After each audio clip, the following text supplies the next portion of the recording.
को लेकर खुल के बात की और उसका नतीजा ये हुआ कि हिंदुस्तान के घर घर में मेंटल हेल्थ को लेकर जागरूकता पैदा हो गई। Boys and girls, join your hands together, welcome the one and the only Deepika Padukone.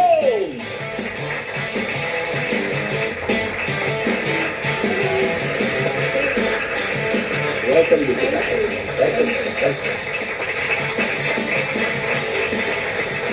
Deepika बहुत बहुत स्वागत है आपका परीक्षा पे चर्चा 2025। सो दीपिका, शुरुआत करते हैं आपके बचपन के दिनों से। एक बहुत ही मिसलीडिंग फोटो है। मैं बहुत ही नॉटी बच्ची थी। अभी भी मेरे पेरेंट्स हमेशा कहते हैं कि you never find Deepika eight ground level. मैं हमेशा सोफास पे, टेबल्स पे, चेयर पे चढ़ के कूदना, आउटडोर स्पोर्ट्स, मुझे हमेशा एक्स्ट्रा करिकुलर एक्टिविटीज में ज्यादा इंटरेस्ट था। But I think I am also very fortunate कि एक वक्त ऐसे आया जब मुझे रियलाइज हुआ कि marks and your results are not everything. And I think एक माहौल था मेरे स्कूल में, एंड जब भी टीचर्स डे का कुछ डांस के लिए प्रैक्टिस करना था या फैशन शो या sports day, I used to get very excited about those things, you know. I think the other thing is मैं बहुत लकी हूँ कि मेरे पेरेंट्स ने मेरे ऊपर ज्यादा प्रेशर नहीं डाला to bring good marks. तो मैं पेरेंट्स को भी कहना चाहूंगी कि आप अपने बच्चों का जो पोटेंशियल है उसको रियलाइज करना बहुत जरूरी है। Maybe their interest lies in something else and that is also okay. Extra curricular activities कितनी क्रिटिकल है। हमारे माननीय प्रधानमंत्री जी अपने एग्जाम वॉरियर्स किताब में कहते हैं, खेलोगे तो खिलोगे। बिल्कुल। तो ये खेल का जो है रोल आपकी पर्सनालिटी पे भी कैसे आना शुरू हुआ? आपने कब रियलाइज किया कि it is helping you bloom? इन चीजों का जो इम्पोर्टेंस है, जब बच्चे होते हैं हम उसका इम्पोर्टेंस रियलाइज नहीं करते। अब जब मैं बड़ी हुई हूँ, आई थिंक अबाउट, अच्छा मैं अपार्टमेंट में बड़ी हुई, अच्छा मेरे बिल्डिंग में दोस्त थे। So you don't realise as a child the importance of having friends या एक कम्युनिटी में ग्रो अप होना। या so it also allowed me to just focus on other things as well, take my mind off. कभी कभी हम बहुत stress हो जाते हैं, जैसे मैं मैथ्स में बिल्कुल वीक थी और आज भी हूँ। तो before the math exam I would get very stressed. तो कुछ उस चीज से एक छोटा सा ब्रेक लेना, माइंड को रिलैक्स करना, and then address it again. Sometimes you just have a fresh take on whatever you are studying, right? So I think ये सवाल ये है कि स्ट्रेस फील करना बहुत ही नेचुरल चीज है। It's a part of life. How we handle the stress I think is the important thing. आज इस प्लेटफॉर्म पे मैं ये भी कहना चाहूंगी कि पेशेंस रखना बहुत जरूरी है related to your exams. Exam के रिजल्ट्स हो या एग्जाम की जो प्रेपरेशन है।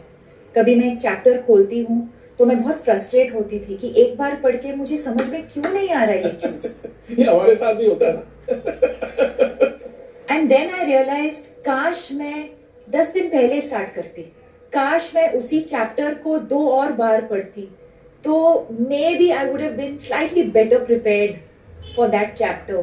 और फिर तब बुरा लगता है जब मैं एग्जाम में जाके उसी चैप्टर पे एक सवाल आता है and I'm like, अरे यार, काश मैं और थोड़ा प्रिपेयर करती, and not last minute, काश मैं थोड़ा पहले से प्रिपेयर करती। But at the same time, patience is an extremely important virtue. I think you can only do what is in your control. हम प्रिपेयर कर सकते हैं, we can sleep well, we can hydrate well, हम exercise करेंगे, हम meditation करेंगे। तो अब दीपिका बात करते हैं उस मोमेंट की जब आपको ये रियलाइज हुआ कि शायद मुझे डिप्रेशन। स्कूल के बाद स्पोर्ट्स के बाद मॉडलिंग के बाद एक्टिंग, और मैं काम करती गई। और एक दिन ऐसे आया 2014 में जी। जब एक दिन मैं बेहोश हो गई, और कुछ दिनों के बाद रियलाइज हुआ कि मुझे डिप्रेशन हुआ था। एक डिप्रेशन एक ऐसी चीज है जो हम देख नहीं सकते, एक बहुत ही इनविजिबल चीज है। हो सकता है अभी कि हमारे बीच कुछ लोग हैं जो एंजाइटी फील कर रहे हैं या डिप्रेशन फील कर रहे हैं, और हमको पता भी नहीं चलेगा, बिकॉज ऊपर से मैं स्माइल कर रही हूँ, मैं सबके साथ हाय हेलो बोल रही हूँ, और ये आपने किसी से शेयर किया? बहुत टाइम के लिए मैंने किसी के साथ शेयर नहीं किया क्योंकि मैं अकेली रहती थी तब बॉम्बे में। और फिर मेरी मम्मी आई थी बॉम्बे मुझे मिलने और कुछ हफ्ते वो मेरे साथ रह रही थी।